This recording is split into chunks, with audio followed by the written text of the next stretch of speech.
Hola Internet y bienvenidos a El Viaje del Héroe. En el siguiente recapitulamos, hablamos y opinamos de las historias de nuestros personajes favoritos. Soy Julián Globa Bilbao. Y yo sé que el Capelo Lalia. Y volvemos con la primera serie titular de Deadman. Con el segundo número que de nuevo contiene dos historias. La primera originalmente publicada en Strange Adventures número 207, titulada ¿Qué hace llorar a un cadáver? Y la portada de este número, también ilustrada por Neil Adams, muy adelantada a su tiempo en dibujo, nos muestra a Brandt amenazando a Eagle. El diálogo que presenta también esta portada es muy clara para explicarnos un poco la trama, presentándonos a este nuevo personaje como un sospechoso. De fondo vemos la proyección de Deadman que parece estar observando la escena. También están presentes Tiny, Lorna y otro miembro del circo, lugar en el que claramente va a ocurrir este evento. Y el color también se destaca, haciendo un contraste entre cálidos y fríos que nos permite separar los planos de profundidad. Sin cambios en el equipo creativo, el cómic empieza con Deadman viendo el circo ser desmontado y por primera vez expresa sentimientos hacia sus colegas ante el prospecto de no volver a verlos. Dado que por su misión no puede seguir, debe buscar a su asesino y se le acabó la lista de sospechosos en el circo. Esto da un pequeño paso al frente en cuanto al desarrollo del personaje, aunque nunca volvimos a chequear al pregonero que se robaba el dinero. Ups. Y esta primera escena es una splash distinta más que nada porque vemos al personaje de espaldas, cosa que es un poco extraño en la introducción de una historia. Además viene después de una portadilla, es decir, hay como una segunda portada o una portada variante, con la excepción de que no tiene el texto ni los créditos. Boston derrama una lágrima, sorprendido que todavía puede, pero contiene sus emociones como lo hizo en vida, y nos movemos a una recapitulación del origen que ya vimos dos veces. Las imágenes vuelven a cambiar y volvemos al ratón parlante. Porque sí, aunque la historia es más o menos siempre la misma, las visuales en sí van a estar cambiando constantemente a través de los años del personaje. Rama brillando a través de un árbol es la más común. De cualquier forma vale destacar que visualmente es bastante distinta porque tiene todos los cuadros rotos. No la repasaremos de nuevo, vayan a ver nuestro primer capítulo para ello. Nosotros seguimos adelante. Deadman se queda viendo archivos y flyers de su carrera siendo prendidos fuegos en un bote de basura y se inclina para darse un pequeño autoluto. Al hacerlo a través de las rejas del depósito de una vieja carta a Liz Martin, una chica a la que Boston le prometió algo que ahora piensa que nunca podrá cumplir. Y tenemos una reminiscencia cuando conoció a esta mujer. Y esta transición tiene un recurso distinto, ya que es un montaje entre cuadro y cuadro. No hay un gutter que los divida, sino una imagen grande que se sobrepone a nuestro presente. Estaba matando el tiempo después de su rutina y se pasó por un pequeño bar. Dentro de él, Liz Martin trabaja proporcionando entretenimiento a los clientes como cantante. Uno de ellos se le insinúa, la acosa y la agrede cuando se niega a prestarle atención, y Boston se mete en el medio, empujándolo al suelo y pidiéndole que se largue. La acción le hizo simpatizar con él y tras el acto se pusieron a charlar. Me gusta que la narración aclara no hay nada romántico acá, que los dos pudieron notar una mirada de soledad en el otro, sin darse cuenta que es la misma que ellos poseen. Es a través de este aislamiento que llegaron a un entendimiento y amistad rápido. Boston nota que una chica está claramente incómoda en el lugar y le pregunta por qué no simplemente agarra su abrigo y se larga. La respuesta llega con el dueño del lugar, Rocky Mansell, que inmediatamente lo amenaza por estar hablando con su chica. Pasamos por los sospechosos del circo demasiado rápido y ahora van a tener que empezar a hacer nuevos. Eso quiere decir que Boston fue por la vida haciendo enemigos. Es muy probable que Drake no hubiera querido que este misterio se extendiera tanto. O hubiera mencionado algo como que Liz o este tal Mansell querían hablar con Boston en el primer número. Boston le sonríe a Liz insultando a Mansell, intentando en su manera arrogante y confiada de darle seguridad a la joven de que el empresario no es un problema. Y como respuesta, la amenaza estalla en una pelea completa entre los hombres. La forma en la que Neil Adams representa el estilo de pelea de Boston, ya sea vivo o muerto, es una de las cosas en el arte que siento que realmente tiene sobre infantil en el primer número. Realmente juega con el aspecto acrobático del personaje. Siempre en movimiento, saltando, dando volteretas, columpiándose. Y aprovecha la secuencialidad del cómic para darte muy buenas escenas de acción para la época. Cuando Rocky intenta sacar un arma, Boston pasa de pelear a humillar a su oponente, abofeteándole una y otra vez contra la pared hasta que se rinda. Mansell, con media cara inflamada, jura que Brandt no vivirá para contar este evento y se retira. El trapecista está satisfecho, pero Liz sigue aterrada. Ahora no solo por ella, sino por él, puesto que no sería la primera vez que Rocky mató a alguien. Aún así, Brandt está tan acostumbrado a enfrentarse a la muerte en su acto que no le preocupa, e incluso le promete que encontrará la manera de sacarla de este lugar. promesa que, de vuelta en el presente, se disculpa por no poder cumplir. Y durante todo este flashback se dan una serie de cosas interesantes para destacar. La primera es cómo se suelen encuadrar los flashbacks. Como dijimos 1000 veces, suelen tener otra forma de presentarse. En este caso, totalmente inconsistente. Pasamos de una línea quebrada, ondulada, reforzada, a ninguna en absoluto, a volverse completamente loca durante la pelea. Técnicamente es un juego narrativo, lo raro es que en el medio parece que se olvidó que era un flashback. Y lo otro a destacar es que si bien empezó como un montaje como aclaré, al final no, simplemente pasa de un cuadro ondulado a un cuadro normal y terminó el flashback. Con esta remembranza, Rocky Mansell se disparó a la cima de su lista de sospechosos, y de paso puede chequear cómo la joven está pasando estos días. Liz sigue trabajando en el bar de mala muerte y Deadman llega al lugar justo durante una conversación entre ella y su verdadero novio, uno de los meseros del establecimiento. Boston la alienta a buscar una nueva vida con él, aunque son palabras de apoyo que nadie escucha, pero Mansell es una presencia constante en la vida de la joven que no la deja vivir con nadie a riesgo de que pierdan su vida. Me gusta que de manera indirecta hay algo de la historia tradicional de fantasma. La obvia es acechando al hombre que lo asesinó, pero en esta búsqueda está arreglando los asuntos inconclusos que dejó en su vida, darle seguridad a Lorna, cumpliendo su promesa con Liz. Mansell le refriega en la cara con un brindis la muerte de Bran, la persona que intentó alejarla de él, y ella le tira una bebida en la cara como respuesta. Sabe que la desea demasiado como para dañarla a ella, pero algo más resultará en la muerte de personas que le importen. Mientras el mafioso continúa su complacencia, Deadman nota que le faltan 2 dedos en la mano derecha, lo cual podría justificar el uso de un gancho de metal como dedos prostéticos para sostener el arma. Cuando Mansell se retira, Boston salta en el cuerpo de Paul, el enamorado de Liz, y le pregunta si sabe si el mafioso estaba detrás de su asesinato. Ella lo cree posible, pero no le dice nada. Así que Deadman se ve forzado a infiltrarse en la oficina de Rocky, registrar sus archivos y encontrar una factura del hospital por la operación que le costó los dedos, tomando lugar durante su asesinato. ¿Qué tantas cosas estaban pasando en aquel momento de ese día? Ninguno de los sospechosos charlaba en un bar o leía en su living. Todos estaban cometiendo otros crímenes o teniendo cirugías súper específicas. Frustrado se empieza a retirar, pero escucha un sonido mecánico viviendo detrás de la biblioteca. Al correrla encuentra una escalera que conlleva una habitación secreta donde la verdadera fuente de ingresos proviene: dinero falsificado. Mansell atrapa a Paul y una vez más está la tendencia del mafioso a restregarle la cara a sus posesiones, lo cual agrega aún más desagrado a este enemigo. Le restrega el dinero de la misma forma que le restregó la muerte de Bran a Liz. Para él un montón de billetes, la chica, la muerte de un hombre son exactamente lo mismo, cosas a poseer. Ella descubrió esta operación, pero como él realmente la desea, en lugar de matarla, la mantiene siempre bajo su ojo y la forzará a casarse con él, puesto que una esposa no puede testificar contra su marido. 2 cosas. 1. Realmente construyeron muy bien un personaje realmente detestable en muy poco tiempo. Además, la forma en la que Adams lo dibuja y los apodos que se da a sí mismo y a Liz, viejo y niña, da una disparidad de edad que hace que cada intercambio sea particularmente incómodo. 2. La ley dice que no se puede forzar a una esposa a testificar contra su marido, pero si ella desea hacerlo voluntariamente está en su derecho. Y no sé, algo con los intercambios que estos dos han tenido a lo largo de la historia me da que ella no estaría muy incómoda con el concepto. Agarrando a todos por sorpresa con sus acrobacias, Boston se saca de encima a sus asaltantes, usando la lámpara que cuelga del techo como liana para columpiarse, patear a los matones y llegar a la cima de la escalera, todo en un solo movimiento. Lindo pedazo de coreografía en una época donde la mayoría de las escenas de acción eran simplemente intercambiar puñetazos. Una bala de Mansell otra vez lo roza en la cabeza y Boston debe forzar el cuerpo prestado a llegar al bar y llamar a la policía. El hecho de que Deadman siempre posea personas que justo están en buena forma física, vamos a suponer que se puede explicar por el hecho de que sus poderes también le permiten habilidades. Ahora, el hecho de que siempre estén por rozarlo las balas es tan casual como que justo estaban cometiendo un delito cuando a él lo estaban matando.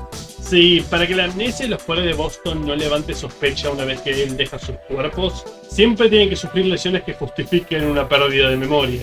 Lo cual, como dijo Ace, solo se siente forzado por la repetición, incluso si queda natural en la escena aislada. Más adelante dejarán de darle tanta importancia o lo tacharán a la adrenalina del momento, O, bueno, los personajes serán conscientes de la existencia del superhéroe fantasma. Liz lleva a Paul al hospital donde tratan la herida y con el criminal arrestado podrán dejar atrás su sombra y comenzar una nueva vida. Con su promesa a la joven cumplida, Deadman regresa a las calles a cumplirse la que se hizo a sí mismo, atrapar a su asesino. Con eso pasamos a la segunda historia de este número, ¿Cuántas veces puede morir un sujeto?, publicada en Strange Adventures número 208, que una vez más sigue conservando el mismo equipo creativo de las anteriores. Aunque su primera página vuelve a mostrarnos una especie de teaser, que por si no notaron acá sí se va a dar la historia que se nos mostró en 2 portadas básicamente, pero también nos presenta un segundo cuadro introductorio, que además usa el logo como parte de la propia ilustración. E igual que las anteriores, nos dan un repaso al origen del personaje. Deadman postulándose para el titular del personaje que más recapitula su origen. De nuevo, cada número compila historias, todas estas originalmente fueron publicadas en números diferentes, por lo que en parte es entendible. Pero ya es bastante frustrante cuando se recapitula un origen en cada número, múltiples veces es exasperante. Por lo menos esta también nos presenta otra forma de diagramar la página, así que podríamos decir que al menos se destacan artísticamente. Boston repasa en su cabeza la lista de sospechosos. ¿Quieren ironía? Acá sueltan un montón de nombres de gente en la que Boston tuvo problemas en el pasado. Pensarán, están haciendo lo que sugerimos, dar una lista de sospechosos para que en el futuro estos personajes no salgan de la nada. Bueno, ninguno de estos nombres volverá a aparecer en la serie. A partir del próximo número, la fórmula de historieta cambiará. Finalmente aterriza en el nombre Eagle, alguien que años atrás prometió su muerte. E igual que en las historias anteriores, aprenderemos este trasfondo.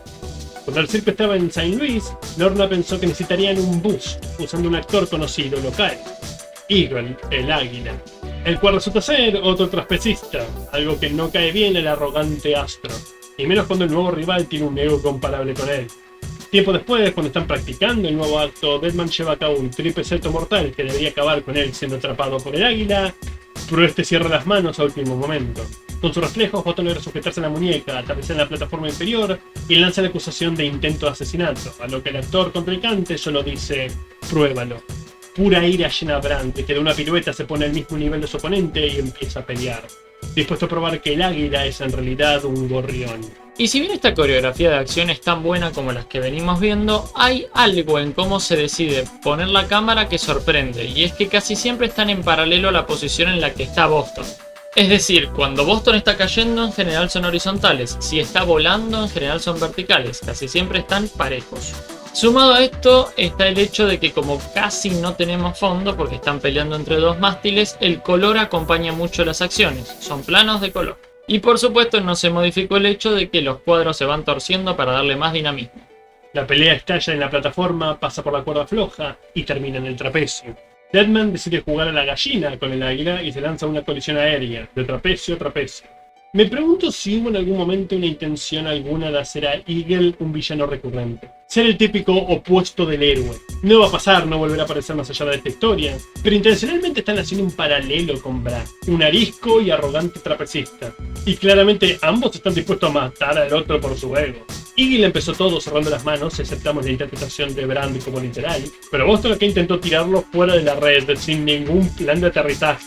Antes de esta caída tenemos una gigantesca splash en donde los personajes son muy chiquititos, lo cual da una sensación de vértigo, pero leyendo mejor la escena y uniéndola a lo que dije antes, también se siente que en la narrativa hay otra búsqueda, tal vez es casual.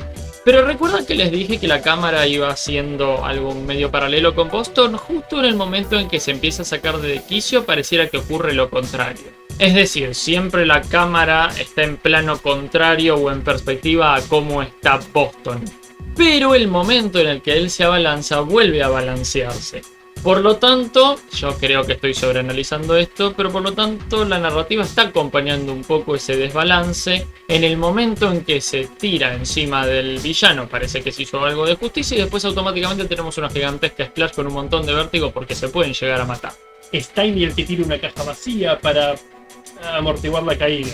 Porque todos sabemos que la madera y un colchón tienen los mismos efectos de amortiguación. A pesar de que esto debería tranquilamente dejarlos en el hospital instantáneamente, en el momento que Boston recupera el conocimiento, lo primero que hace es insistirle a su enemigo que admita ser un gorrión.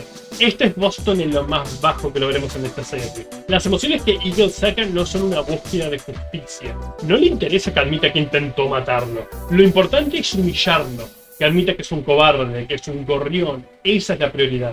El intento de asesinato es lo de menos. Deadman se valora muy poco y vimos cómo piensa de la gente. Siempre cree que el público viene a verlo morir. El ego, el hecho de que otro trapecista haya entrado en su escenario, en su circo, esa chispa de pérdida de control, esa es la ofensa. Deadman consigue la delantera, vapulea a Eagle una y otra vez, demandando, gritándole que admita ante todos en el circo que no es digno de su nombre. Lo toma en una llave, le arranca la máscara y el hombre accede en humillación a las demandas de Brand. El ganador echa a su oponente del circo con una aclaración de que no quiere volver a verlo nunca más y obviamente Eagle jura hacerlo pagar. Y acá tenemos la escena que dialoga con la portada. Increíblemente se usa un recurso que no había aparecido en el primer número, que es la doble página. Por lo tanto tiene como dos niveles de valor esta escena. Como Deadman lo considera un cobarde, no le parece raro que contrate a alguien, aquel de la mano de Garfio, en lugar de hacerlo él mismo. Así que empieza su búsqueda, que no tarda en concluirse. Dado que con su muerte el circo Hill necesitaba un nuevo trapecista. Y a pesar de cómo haya acabado su único ensayo con el hombre, Eagle es famoso y tiene talento. Hay una lectura posible de hacer de que Boston pensó en Eagle entre todos los miembros de su lista porque parte de él no puede separarse del circo. A pesar de que partieron en el número anterior, su historia está tan ligada a esta gente que inconscientemente quiere volver a verlos una y otra vez. Al regresar al remolque de Lorna se encuentra con Eagle intentando socavar la autoridad y capacidad de la mujer de dirigir el lugar, de que pueda mantenerlo en pie sin un acto como el suyo. Hay algo trágico, frustrante y encantador en Boston alentando a Lorna, diciendo que no necesita a nadie más para hacer funcionar este circo, que ella puede hacerlo sola, las cosas que debió decirle en vida, las palabras que ella esperaba, y cuando finalmente puede decirlas es muy poco y muy tarde. Es una falla en el personaje de Brand, intencional, una característica negativa, que solo puede ser amable cuando no lo escuchan. Y también el punto de toda esta serie, que su muerte y el viaje que está haciendo lo cambió. Una forma menos directa y más sutil de una persona dándose cuenta de que, ahora que perdió todo, realmente aprecia lo que tenía. Las insinuaciones y gaslighting del imbécil surten efecto. Pero cuando intenta propasarse con ella, ponerle las manos encima y forzar un beso, ella lo aparta empujándolo. Obviamente Eagle no la quiere. Esta es su venganza. Quiere tomar el lugar de Boston no solo en el circo. Y me pregunto si de cierta forma, de nuevo volviendo los paralelos entre los personajes, Eagle es Brand sin el desarrollo que está teniendo. Durante todo su discurso inicial y de cierta forma interpretado en el flashback con Eagle, Deadman hablaba de cómo el circo es algo que tiene que controlar. Me pregunto si eventualmente hubiera hecho avanzadas similares a Lorna por este deseo de control, en lugar de por sentimientos reales. Las insistencias y las protestas son escuchadas por Tiny, que entra a defender a su amiga, y Eagle lo golpea por interrumpir. El gentil grandote no se inmuta, no quiere pelear, pero Boston sí. Toma el cuerpo del forzudo una vez más y tumba al gorrión al suelo. Eagle contesta la provocación, recordándole a todos que Boston Brand está muerto, pero él sigue aquí, y Deadman lo toma como una confirmación de que él es responsable de su muerte. Terminando el número. Sí, gran cliffhanger. No se preocupen, el próximo capítulo va a arrancar exactamente acá. Ahora sí, repitiendo un poco lo que dijimos, pero nunca está de más, Adam se luce muchísimo en este número. Especialmente por cómo rompe las diagramaciones, tuerce los cuadros y la manera en que decide dibujar, más que nada la anatomía. La narrativa y las poses acompañan mucho esto. Como dijimos, también tiene tintas muy fuertes, lo que da climas bastante interesantes incluso cuando hay pocos escenarios. Creo que lo que más destaca de su trabajo en este número en comparación con el anterior es cómo decide ilustrar las texturas. A veces usando líneas diagonales y en este caso ciertos salpicados o tal vez algo de esponja. La fórmula que sigue la primera mitad de la serie es sedimentada. Introduce el sospechoso del pasado de alguien del circo, investigan si es responsable, Deadman descubre que no, pero aún así deja la situación mejor de como la encontró. Afortunadamente la dejarán antes de que se vuelva repetitiva, pero voy a argumentar que la fórmula sí sirve un propósito, y tiene total sentido cuando aprenderemos quién es el verdadero culpable. Y las páginas destacadas de esta historia son las 12 y 13 de la segunda historia. Elección sencilla y evidente. Como dije, es un recurso usado por primera vez. Está bien que estamos en el segundo número recopilatorio, pero es un recurso bastante importante. Y además, el primer cuadro, el más grande de la doble página, dialoga con la portada, con la diferencia de que a Eagle le podemos ver la cara más claramente. Y también es uno de los dos momentos que mencioné, hay un salpicado en tinta para dar textura. El segundo cuadro nos muestra a Brand soltándolo o empujándolo. El tercer cuadro nos junta dos escenas al mismo tiempo. Por un lado la amenaza de Eagle que está malherido. Por el otro lado, la finalización de este recuerdo en un plano al corte de Boston. La última tira nos presenta 3 cuadros consecutivos a nivel espacial, pero con el personaje moviéndose, como si la cámara lo siguiera en un traveling. Hasta terminar con Deadman sorprendido al ver el cartel del circo que nos dice que el trapecista que tanto odia lo volvió a reemplazar.